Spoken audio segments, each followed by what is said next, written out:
Good morning મિત્રો, આજે આપણે વેચક પેપરની ચર્ચા કરીશું। હવે અહીંયા એ પ્રશ્નપત્રના પ્રશ્નો છે। પહેલું વાક્ય છે કે આઈ કેમ as much quickly as I could.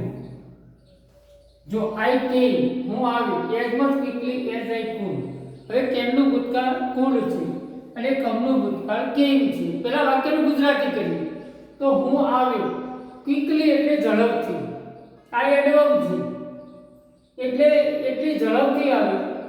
I could મારાથી જેટલી ઝડપ થઈ શકે એવી હોય એટલી। તો અહીંયા તમે સૂચના એવી આપી છે કે ઓમિટ પ્રોપર વર્ડ। ઓમિટ એટલે કાઢી નાખવું, પ્રોપર એટલે યોગ્ય, વર્ડ એટલે શબ્દ। તો હું જેટલી ઝડપથી આવી શકાય એટલી ઝડપથી આવી। એટલે કોઈ પૂછે કે ભાઈ કેમ મોડા આવ્યા, તો કે ભાઈ મારાથી જેટલી ઝડપ થઈ એટલા ઝડપથી હું આવ્યો। તો અહીંયા એક શબ્દ વધારાનો આપણે મૂકી દીધું છે એટલે એને કાઢી નાખો તો જેનાથી વાક્ય સાચું બની જાય। તો આની અંદર મચ વધારાનો શબ્દ છે। મચ એટલા માટે કે અહીં ક્વિકલી એજ ડિગ્રી છે। ડિગ્રીની અંદર તમે એજ અને એજ વચ્ચે વિશેષણ અથવા ક્રિયા વિશેષણ તમારે મૂકવાનું હોય છે। તો અહીંયા તમે ક્વિકલી મૂકી દીધું તો આ ક્રિયા વિશેષણ છે। એલવાય લાગ્યું એટલે ક્વિકલી એટલે ક્રિયા, તો આવું એક ક્રિયા છે અને એની અંદર આ ક્રિયા શું કરે છે, વધારો કરે છે એટલે એ વિશેષણનું કામ કરે છે। હવે સરખામણી કરવી છે તો અહીંયા આ મત જે છે એ કાઢી નાખો, બરાબર, એટલે વાક્ય સાચું થઈ જાય। સરખામણી કરવાની છે તો અહીંયા મત વધારાનો શબ્દ હતો જેને આપણે કાઢી નાખવાનો છે।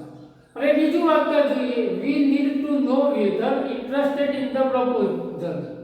તો વી નીડ ટુ નો આપણે જાણવાની જરૂર છે।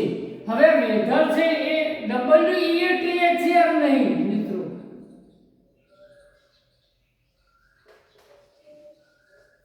તો અહીંયા જે વેધર મૂક્યું છે એ વેધર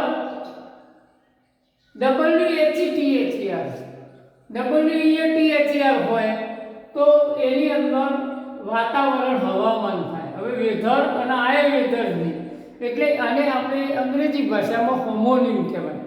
તો આ બેનો ઉચ્ચાર એક છે પણ અહીંયા વેધર છે, તો વેધર આ વેધર નાઉન છે અને આ વેધર છે બે વાક્યોને જોડતું કંજક્શન છે।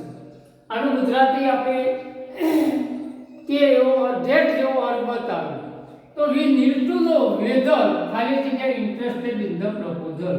પ્રપોઝલ એટલે દરખાસ્ત, ઇન્ટરેસ્ટેડ ઇન મોર રસ હોવું ફ્રેઝ છે।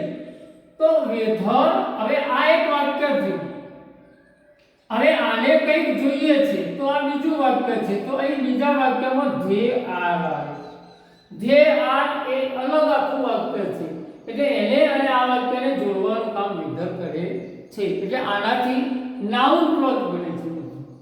We need to know whether they are interested in the proposal.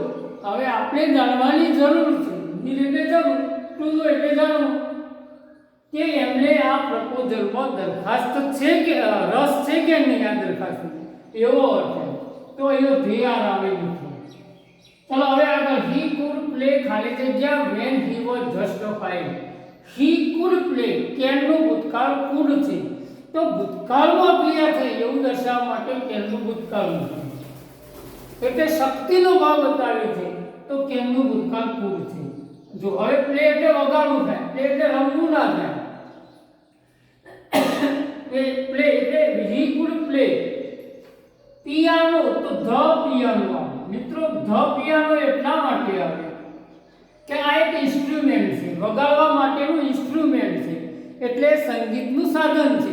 તો મ્યુઝિકલ ઇન્સ્ટ્રુમેન્ટ છે એટલે એના આગળ ધ આર્ટિકલ લગાડવો પડે એટલે THE આવે અને પછી પિયાનો થાય। વેન હી વોઝ જસ્ટિફાઈડ, હવે બીજું વાક્ય આવે છે કે જ્યારે એની ઉંમર 5 વર્ષની હતી, એટલે કોક સરસ વગાડતો હોય મ્યુઝિકલ ઇન્સ્ટ્રુમેન્ટ પિયાનો, તો એ પિયાનો સરસ વગાડે છે તો એને આવું વગાડતા કેમ આવડે છે, તો તરત કોઈ બોલી ઉઠે તો ભાઈ એ તો 5 વર્ષનો જ ત્યારથી સરસ વગાડે છે। તો પિયાનો જે છે આપણે તો પિયાનો આગળ ધ આર્ટિકલ લાગ્યા યાદ રાખવા એટલે મ્યુઝિકલ ઇન્સ્ટ્રુમેન્ટ આગળ ધ આર્ટિકલ લગાડવામાં આવે છે.